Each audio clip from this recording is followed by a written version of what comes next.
పచ్చని చెరుకు తోటలు దట్టంగా అలుముకున్న ఆ ప్రాంతంలో సాయంత్రం వేళ చల్లని గాలి కూడా భయాన్ని మూసుకొస్తుంది. పత్తికొండ చుట్టుపక్కల గ్రామాలు ఒక అంతుచిక్కని భయంతో చిక్కుకున్నాయి. గత ఏడాది కాలంలో 7 మంది మహిళలు దారుణంగా హత్య చేయబడ్డారు. హత్యలు జరిగిన తీరు ఒకే విధంగా ఉంది. వారి మెడకు వారి చీరనే చుట్టి ఊపిరి ఆపకుండా చేసి చంపడం. హంతకుడు ఎటువంటి విలువైన వస్తువులు దొంగలించలేదు, అత్యాచారం చేయలేదు. కేవలం చీరతో గొంతుని బిగించి చంపడం మాత్రమే. ఈ నేరాలన్నీ చెరుకు తోటల్లోనే జరిగాయి. హంతకుడు ఎటువంటి ఆధునిక సాంకేతిక, ముఖ్యంగా ఫోన్ వాడలేదు. ఇది పోలీసులకు కేసును ఛేదించడంలో పెద్ద సవాలుగా మారింది. చెరుకు తోట దట్టంగా ఎత్తుగా ఉండటం వల్ల లోపల జరిగే హత్యలు బయటకు కనిపించే అవకాశం తక్కువ. ఈ భయంకరమైన కేసును ఛేదించడానికి తెలివైన డిటెక్టివ్ ఇన్స్పెక్టర్ ప్రదీప్ కుమార్ రంగంలోకి దిగాడు. తొలి 5 హత్యల తరువాత ఈ కేసు ప్రదీప్ చేతుల్లోకి వచ్చింది. తొలి 4 హత్యల గురించి అతను పూర్తి వివరాలు సేకరించుకున్నాడు. హంతకుడి జాడ కనుక్కోవడానికి ప్రదీప్ తన బృందంతో కలిసి పగలు రాత్రి అనే తేడా లేకుండా కష్టపడ్డాడు. 5వ హత్య తరువాత ప్రదీప్ ఆ ప్రాంతంలో నిఘా పెంచాడు. 6వ హత్య జరిగిన రోజు రాత్రి ఒక ఆటో డ్రైవర్ ఊరి బయట ఒక వ్యక్తిని చూసినట్లు చెప్పాడు. అతన్ని ఎక్కడో చూసినట్లుగా ఉందని అన్నాడు. ప్రదీప్ అతని వివరాలు సేకరించుకొని ఆటో డ్రైవర్ చెప్పిన దాని ఆధారంగా ఒక కళాకారుడితో హంతకుడి ఊహా చిత్రాన్ని గీయించాడు. ఆ చిత్రం చూసిన గ్రామస్తులు ఒక్కసారిగా షాక్ అయ్యారు.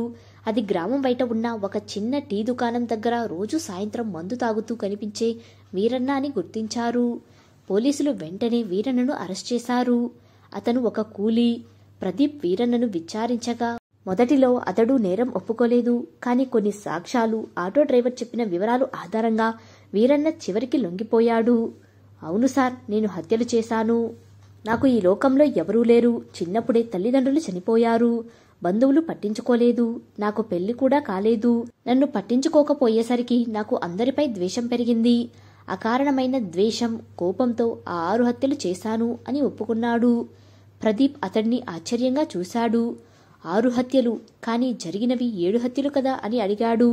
నాకు తెలియదు సార్, నేను చేసినవి కేవలం 6 హత్యలు మాత్రమే. ఆ తర్వాత జరిగిన హత్య నాది కాదు అని వీరన్న చెప్పాడు. ప్రదీప్ అతడి మాటలను నమ్మలేదు. నీ పద్ధతిలోనే జరిగాయి కదా, ఆ 7వ హత్య కూడా నీవే చేసి ఉంటావు అని అన్నాడు. లేదు సార్, అది నా పద్ధతి కాదు. మొదట 6 హత్యలు నేనే చేశాను. కానీ ఆ తర్వాత జరిగిన హత్య నేను చేయలేదు. ఆ హత్య చేసిన వ్యక్తి ఎవరో నాకు తెలియదు అని వీరన్న చెప్పాడు. ప్రదీప్ ఈ కేసులో ఇంకో హంతకుడు ఉన్నాడని అనుమానించాడు. అయితే ఎటువంటి ఆధారాలు లేవు. రెండో హంతకుడు ఎవరు? మొదట హంతకుడి పద్ధతిలోనే ఎందుకు హత్య చేశాడు? ఈ ప్రశ్నలు ప్రదీప్ని నిద్రపోనీయలేదు. ప్రదీప్ ఆ 7వ హత్య జరిగిన ప్రదేశాన్ని మళ్లీ పరిశీలించాడు. హత్య జరిగిన స్థలంలో కొద్ది దూరంలో ఒక విరిగిన గాజు ముక్క దొరికింది. అది ఒక బ్రాందీ బాటిల్ది అని అశోక్ తెలుసుకున్నాడు.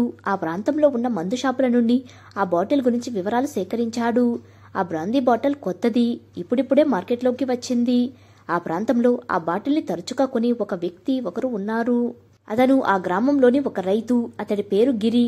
గిరి చనిపోయిన మహిళ జానకికి బంధువు. ప్రదీప్ గిరిని విచారించగా అతడు మొదట ఏమీ చెప్పలేదు. కానీ అతని అలిబి సరిగ్గా లేకపోవడంతో ప్రదీప్ అతన్ని నిలదీశాడు. గిరికి వీరన్నకు ఏదైనా సంబంధం ఉందా అని కూడా అడిగాడు. లేదు సార్, నాకు అతడు ఎవరో కూడా తెలియదు అని అన్నాడు. గిరితో మాట్లాడిన తర్వాత ప్రదీప్ అతడి వివరాలు సేకరించుకున్నాడు. గిరి ఒకప్పుడు హైదరాబాదులోని ఒక సాఫ్ట్వేర్ కంపెనీలో పనిచేసేవాడు.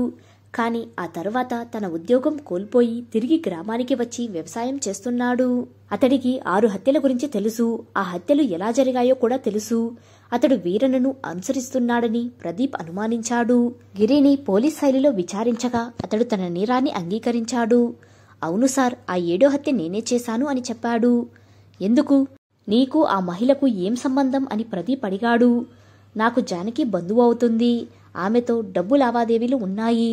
ఆమె భర్తకు తెలియకుండా 3 లక్షలు డబ్బు నా దగ్గర దాచమని ఇచ్చింది. ఉద్యోగం లేక ఆర్థిక సమస్యల్లో ఉన్న నాకు ఆ డబ్బు దురాశను కలిగించింది. ఆమెను చంపితే ఆ డబ్బు నా సొంతం అవుతుంది అని భావించాను.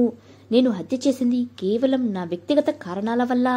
నా భార్య నన్ను వదిలి వెళ్లిపోయింది. ఆమె నా స్నేహితుడితో వెళ్లిపోయింది. ఆ బాధలో నేను మానసికంగా చాలా కుంగిపోయాను.